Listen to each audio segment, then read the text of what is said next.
Friends, अगर मैं आपको बोलूँ कि आप अपने बिज़नेस में रोज़ 4 घंटे बचा सकते हो, तो आपको लगेगा अरुण हमें बोलेगा यार कि तुमको फास्टर काम करना है, अपने काम की स्पीड बढ़ानी है या फिर सुबह जल्दी उठना पड़ेगा।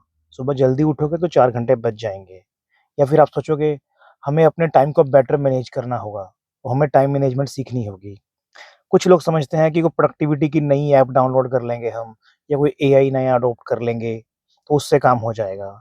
और कुछ लोग समझते हैं ये तो यार नया स्टाफ हायर करना पड़ेगा। स्टाफ हम बढ़ा लेंगे, हायरिंग करेंगे तो उससे हमारा टाइम बच जाएगा। लेकिन ऐसा बिल्कुल भी नहीं है। आपको अपने बिज़नेस में 4 घंटे रोज़ बचाने के लिए इनमें से कुछ भी करने की ज़रूरत नहीं है। आपको देखना है कि आपके बिज़नेस का टाइम कहाँ पे जा रहा है। क्या आपका टाइम अप्रूवल देने में जा रहा है? स्टाफ को बार-बार इंस्ट्रक्शन देखने में जा रहा है या फिर आप स्टाफ से फ़ॉलो अप ही करते रहते हो, इसमें जा रहा है? या फिर आप अपने बिज़नेस की ग्रोथ के लिए कुछ कर रहे हो या फिर नई स्ट्रैटेजी डेवलप कर रहे हो? तो अपने बिज़नेस से 4 घंटे बचाने के लिए हमें कुछ भी नया परचेज़ करने या नई इन्वेस्टमेंट करने की कोई ज़रूरत नहीं है। हमने सिर्फ़ देखना है कि हमारा टाइम कहाँ पे जा रहा है, काम में जा रहा है या इंटरप्शन में जा रहा है। और अगर इंटरप्शन में जा रहा है तो इंटरप्शन कम करनी है या ख़त्म करनी है और अपने स्टाफ को एम्पावर करना है। और जो ये प्रोसेस है इसको करने की, इसको मैं ना सेवर फ्रेमवर्क बोलता हूँ। ये 4 स्टेप का फ्रेमवर्क है एक, जिसका नाम है सेवर। एस से सी द लीक्स, ए से assign clear ownership, we visualise the work, E empower the team and R से है रिव्यू एक्सेप्शंस, नोट एवरीथिंग। तो ये सिंपल सा फ्रेमवर्क है, बिल्कुल ईज़ी है और 5 स्टेप्स का है। जो सबसे पहला स्टेप है ना हमारा सी द लीक्स, ये कुछ और नहीं है बल्कि डायग्नोसिस है। इसमें हमने देखना है कि हमारा टाइम असल में जा कहाँ पे रहा है। क्या हम सुबह ऑफ़िस आने के बाद क्या करते हैं? स्टाफ को इंस्ट्रक्शन देते हैं पहले तो कि आज ये काम करना है, स्टाफ ने ये काम करना है। इंस्ट्रक्शन देने के बाद हम स्टाफ से फ़ॉलो अप करते हैं कि काम हुआ है या नहीं हुआ। फिर स्टाफ हमसे पूछता है, "सर ये काम कैसे करें? ये कोटेशन भेजनी है या नहीं भेजनी है?" मैंने पेमेंट के लिए फ़ॉलो अप किया था और क्लाइंट ने बोला पेमेंट अगले वीक होगी, तो क्लाइंट को क्या बोलना है? और कोई नया किसी को क्या प्राइस देना है या क्या डिस्काउंट देना है या फिर प्रोडक्शन शुरू करनी है या नहीं करनी, कोई प्रोडक्ट परचेज़ करना है या नहीं करना। तो इन्हीं बातों में आपका टाइम अगर जा रहा है, तो ये हो गया कि सी द लीक्स। लेकिन अगर आप लीक्स को देख लोगे तो देख के तो भूल जाओगे, तो ये करना कैसे है? इसके लिए आप पूरा 1 हफ्ता लगाओ और नोट करो 1 हफ्ते में कि आपका टाइम कहाँ-कहाँ पर जा रहा है। आपने सारी इंटरप्शन नोट करनी है, कब-कब स्टाफ ने आपसे कुछ पूछा और डिस्टर्ब करा और क्यों करा। जब आप नोट कर लोगे 1 वीक तक, उसके बाद आपने सारी इंटरप्शंस और डिस्टर्बेंस के ऊपर लिखना है कि ये इंटरप्शन क्या मैं ही कर सकता हूँ या इसको कोई और भी कर सकता है? अगर कोई और कर सकता है, तो क्या उसके लिए कुछ मेरे को रूल्स बनाने पड़ेंगे ताकि वो अपने आप कर सके? या फिर अगर रूल्स बना दिए हैं, तो क्या इन्फॉर्मेशन विज़िबल नहीं थी, इसलिए काम करना पड़ा उसको? फिर आपने देखना है कि कौन-सी चीज़ें जो बार-बार आ रही है, रिपीट हो के आ रही है आपके पास। कुछ चीज़ें ऐसी हैं कि जो दिन में 10 बार या हफ्ते में 50-100 बार आप एक ही आइटम के बारे में बता रहे हो। फिर कुछ चीज़ें ऐसी भी होती हैं जहाँ पर आपकी ज़रूरत ही नहीं थी, जैसे कि कोई मीटिंग करनी है क्लाइंट के साथ या स्टाफ ने आपस में मीटिंग करनी है। वहाँ पर उन्होंने आपको बुला लिया कि आ जाओ सर आप हमारी मीटिंग है, आप भी मीटिंग में बैठो। तो वहाँ पर भी आपका टाइम वेस्ट होता है। तो ये सारी चीज़ें देख के आपको डिसाइड करना है कि कहाँ पर आपका टाइम जा रहा है, जो सेव हो सकता है और उस टाइम को सेव करके आप ग्रोथ में या स्ट्रेटजी मेकिंग में लगा सकते हो। अब आपने लीक तो पता कर ली है कि आपका टाइम कहाँ-कहाँ पे लीक हो रहा है और कहाँ-कहाँ पे आपका टाइम बच सकता है। लेकिन जहाँ-जहाँ पे आपका टाइम बच सकता है जिस टास्क पे, उस टाइम को बचाने के लिए अगला स्टेप है असाइन क्लियर ओनरशिप। इसका मतलब है कि आपने डिसाइड करना है कौन-सा पर्सन उस काम को करेगा। फॉर एग्ज़ाम्पल अगर आपने ना पेमेंट के लिए फ़ॉलो अप करना है, तो मान लो आपके अकाउंट में 2 बंदे हैं, रमेश और सुरेश और उसके बाद एक सेल्स का आदमी है, नरेश। तो पेमेंट के लिए फ़ॉलो अप अकाउंट्स वाले बोलेंगे कि सेल्स वाले ने करना है, सेल्स वाले बोलेंगे अकाउंट्स ने करना है, तो फ़ॉलो अप तो होगा ही नहीं। फिर आप फ़ॉलो अप करोगे अपने स्टाफ से कि आपने पेमेंट के लिए पूछा या नहीं पूछा। मान लो अगर उन्होंने पेमेंट के लिए फ़ॉलो अप कर भी लिया, तो उसको रिकॉर्ड किसने करना है? ये ओनरशिप नहीं है। या फिर क्लाइंट ने बोल दिया नेक्स्ट वीक में मैंने पेमेंट के लिए आप मुझे कॉल करना, नेक्स्ट वीक बताऊँगा। तो नेक्स्ट वीक कौन उसको फ़ॉलो अप करेगा? अकाउंट्स करेगा या फिर सेल्स करेगा? तो यहाँ पर आपने ओनरशिप डिसाइड करनी है कि कौन-सा पर्सन है जो कि इसके लिए फ़ॉलो अप करेगा या काम करेगा। और काम करने के बाद उसकी डेडलाइन क्या है कि उसने कब फ़ोन करना है, उसने कर लिया। फिर कंप्लीशन कब होगी इस काम की? बिकॉज़ अगर उसने क्लाइंट ने कोई भी रिव्यू दे दिया, तो वो कहाँ पर नोट करना है। वो जब नोट कर देगा कि ये नेक्स्ट स्टेप है या फिर पेमेंट आ गई है या अगली बार फ़ोन करना है या फिर चेक क्लाइंट अपने आप दे देगा। जब वो स वहाँ पर नोट हो गया, तब वो काम पूरा हो गया। तो किसी भी काम की ओनरशिप डिसाइड करने के बाद ये 4 स्टेप भी ज़रूरी हैं, ताकि आपको पता चले कि ये काम हो गया है या फिर नहीं हुआ। ये तो हो गया कि आपने टीम की ओनरशिप डिसाइड कर दी और टीम ने काम कर दिया, ठीक है ना? यहाँ से ये तो हो गया कि काम हो गया, लेकिन आपको कैसे पता चलेगा काम हो गया? उसके लिए आता है विज़ुअलाइज़ द वर्क। इसका मतलब है कि मान लीजिए कोई टीम ने काम किया, तो ईज़िली वो सबको अवेलेबल तो होना चाहिए ना सारी टीम को, कि ये काम हो गया है।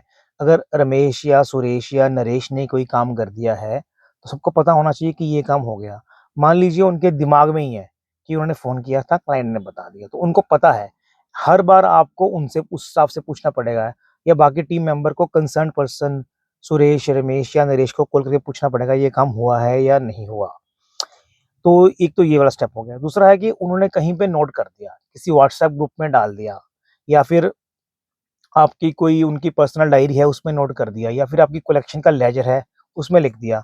तो ये है कि कैन बी फाउंड कि जो काम किया था उसकी इन्फॉर्मेशन थी, जिस भी आस पर्सन को सर्च करना है, वो वहाँ पर उसको डायरी को उठा के या व्हाट्सएप ग्रुप में जाके उसको सर्च कर सकता है। इसमें बहुत टाइम लगता है। थर्ड स्टेप है इन्फॉर्मेशन इज़ विज़िबल कि आप कोई ऐसा सिस्टम बनाओ, कोई गूगल शीट, कोई डैशबोर्ड, कोई आपका ईआरपी हो, जहाँ पर उस पर्सन ने नोट डाउन कर दिया है, तो बाकी सबको विज़िबल हो। जो-जो कंसर्न्ड पर्सन है उसको नोटिफ़िकेशन चली जाए, पॉपअप हो जाए कि ये काम हो गया है, इसका ये आउटपुट है। या फिर जब भी उन्होंने उस कस्टमर का डिटेल खोली या कस्टमर की इन्फॉर्मेशन देखनी है, ईज़िली सारी टीम को अवेलेबल हो जाए। तो यह इन्फॉर्मेशन इज़ विज़िबल। तो जब तक इन्फॉर्मेशन विज़िबल नहीं होगी, तो हमारा फ्रेमवर्क पूरा नहीं होगा। और अगर इन्फॉर्मेशन सर्च ही करनी पड़ रही है, सर्च करने में बहुत टाइम लगता है और अगर किसी पर्सन को पता है, उससे पूछना है, तो टीम पर्सन को पूछेगी, पर्सन नहीं मिलेगा तो ओनर को पूछेगी, फिर ओनर का टाइम वेस्ट होगा। अगला स्टेप है एम्पावर द टीम। अब टीम को तो हमने बता दिया कि तुम्हें ये काम करना है, उसको ओनरशिप भी दे दी। वो विजुअलाइज़ भी कर दिया कि कब हमें काम दिखेगा। लेकिन टीम को काम करने के लिए कुछ पावर भी चाहिए ना, सिर्फ रिस्पॉन्सिबिलिटी से काम नहीं होता। तो हर टीम मेंबर को पावर देने के लिए कुछ ना कुछ बाउंड्रीज़ बनानी पड़ेंगी। तो यहाँ पर एग्ज़ाम्पल हम देते हैं डिस्काउंट की। अगर टीम को कुछ डिस्काउंट देना है, कुछ प्राइस के ऊपर मान लो 2 या 3% डिस्काउंट देना है, उसके लिए ने आपने टीम मेंबर को ही अथॉरिटी दे दी जूनियर मेंबर को, भई 3% तक डिस्काउंट तू दे सकता है। और अगर 3 से लेके 5 या 6% तक डिस्काउंट देना है, तो उसने सीनियर सेल मैनेजर को या सीनियर अकाउंटिंग अफ़सर को पूछना है, वो डिसाइड कर देगा। और अगर 5% से ऊपर डिस्काउंट देना है, तो ओनर को पूछना पड़ेगा। तो यहाँ पर आपने टीम को एक लिमिटेड लेवल तक पावर दे दी और उसके ऊपर के पावर सीनियर मेंबर के पास है, फिर ओनर के पास है। तो ओनर के पास जो डिस्काउंट के लिए कॉल्स आएँगी, वो बहुत कम हो जाएँगी। लेकिन इसके साथ-साथ अगला स्टेप है कैपेबिलिटी। अगर टीम को आपने कोई पावर दी है, उसको बाउंड्री दी है, तो उसको ट्रेन करना पड़ेगा। पहले तो ट्रेनिंग देनी पड़ेगी कि कौन-सी बाउंड्री क्या है और कब कौन-सी बाउंड्री तक वो दे सकता है और उसने कैलकुलेशन भी कैसे करनी है। तो कोई भी चीज़ है, अगर टीम के पास पावर है, उसको यूज़ करने की, तो उसको ट्रेनिंग देनी पड़ेगी। इसको हम बोलते हैं कैपेबिलिटी। अगला स्टेप है इन्फॉर्मेशन। टीम ने अगर कुछ भी डिसीज़न लेना है, उसके पास इन्फॉर्मेशन तो होनी चाहिए ना। हम डिस्काउंट की बात ही करते हैं। टीम के पास इन्फॉर्मेशन होनी चाहिए कि इन्वेंटरी कितनी है। मान लो कोई आइटम है जो आपके पास ऑलरेडी शॉर्ट है या बहुत ही लिमिटेड क्वांटिटी में आ रही है, वहाँ पर डिस्काउंट देने की ज़रूरत ही नहीं है। टीम को पता है ईज़िली सेल हो जाएगी। या फिर फ्यूचर में उसकी क्या डिमांड है आनी है या किसी और कस्टमर को क्या प्राइस जाती है, बाकी कस्टमर्स को क्या डिस्काउंट जाता है, या इस कस्टमर को लास्ट टाइम क्या प्राइस दी थी, क्या डिस्काउंट दिया था। तो टीम को जो भी रेलेवेंट इन्फॉर्मेशन है वो होनी चाहिए। अब टीम को हमने इन्फॉर्मेशन भी दे दी, उसके बाद टीम को अकाउंटेबिलिटी देनी है। ऐसा नहीं है कि टीम ने अपनी मर्ज़ी से डिस्काउंट दे दिया और माल बेच दिया। तो कुछ चीज़ों के लिए टीम को अकाउंटेबिलिटी भी देनी पड़ेगी। इसका मीनिंग है कि उसको रिपोर्टिंग करनी पड़ेगी और कहीं बताना पड़ेगा कि ये उसने क्यों किया। सेट ऑफ रूल्स होंगे जिसमें वो उसको डिफाइन करना पड़ेगा। तो इससे टीम को ना अपनी मनमर्ज़ी से काम नहीं करेगी। टीम को हमने काम करने की फ्रीडम तो दे दी, लेकिन एक्स्ट्रा फ्रीडम नहीं दी या फिर उसको ना मतलब अनकंट्रोलेबल नहीं बनाया। एक लेवल तक टीम को कंट्रोल कर दिया, उसको माइक्रो मैनेज नहीं कर रहे, लेकिन फिर भी वो अपने डिसीज़न के लिए अकाउंटेबल है। इसके लिए भी मेथड बनाने पड़ेंगे। तो ये हमने सारे काम कर दिए अब, टीम एम्पावर भी हो गई है। इसके बाद भी ना कभी न कभी कुछ न कुछ चीज़ें ऐसी होती हैं जो एक्सेप्शन होती हैं। तो उसके लिए हो गया रिव्यू एक्सेप्शन नॉट एवरीथिंग। मतलब ओनर के पास जो रिपोर्टिंग आएगी, वो एक्सेप्शंस की आएगी। जो काम सही हो रहा है, सही चल रहा है, उसके लिए ओनर को कोई रिपोर्टिंग की ज़रूरत नहीं है। पर जहाँ पर कोई चीज़ नॉर्मल नहीं है, एबनॉर्मल हो गई है, तो वो ओनर के पास आएगा। वो उसमें उसको देखना है कि अब उसको एक्सेप्शन पे क्या करना है। तो इसके लिए ना हमने एक्सेप्शन रिपोर्टिंग का इससे पहले एक वीडियो बनाया था। आप उस वीडियो में जा सकते हो, उस वीडियो को देखोगे तो वो पूरा क्लियर हो जाएगा। तो ओनर के पास वही चीज़ आएगी जहाँ पे उसकी अटेंशन चाहिए उसको, और दूसरी चीज़ें नहीं आएँगी। तो उसको पूरी रिपोर्ट देखने में जो 2 या 3 घंटे लगने हैं वो नहीं लगेंगे। जहाँ-जहाँ उसने ध्यान देना है सिर्फ़ वही आएगा। और अगर उसको और ज़्यादा चीज़ देखनी है तो वो देख सकता है। ये ना बिल्कुल आपकी जो कार होती है ना, जो उसका डैशबोर्ड होता है उसकी तरह है। जैसे अगर डैश आपकी कार में पेट्रोल प्रॉपर फुल है, ब्रेक सही है, क्लच ऑयल ठीक है, इंजन ऑयल ओके है, तो कार में ना कोई लाइट नहीं चल रही होती, सिर्फ़ स्पीड की मीटर चल रहा होता है और नॉर्मल चल रहा होता है।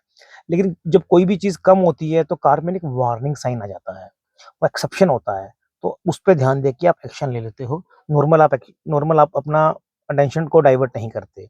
सेम चीज़ ही यहाँ पर है कि ओनर के पास अगर सिर्फ़ एक्सेप्शन चीज़ें की वार्निंग आए तो ओनर उन पे एक्शन लेके काम कर सकता है। जब सब कुछ नॉर्मल चल रहा है तो उसको वो देखने की ज़रूरत नहीं है।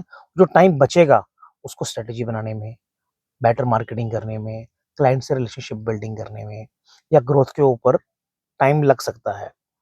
तो ये तो मैंने आपको सिविल फ्रेमवर्क के बारे में मोटा-मोटा बता दिया, नॉलेज दे दी। अगर आपको इसके बारे में डिटेल से समझना है तो आइए, क्लोज़ द गैप जो हमारा चैप्टर है, हमारा जो यूट्यूब पेज है इसको फ़ॉलो कीजिए, सब्सक्राइब कीजिए और मेरे मुझे कॉन्टैक्ट कीजिए तो आपको और इन्फॉर्मेशन मिल जाएगी और मैं आपको अपने बिज़नेस में इसको इम्प्लीमेंट करने में हेल्प करूँगा। Thank you.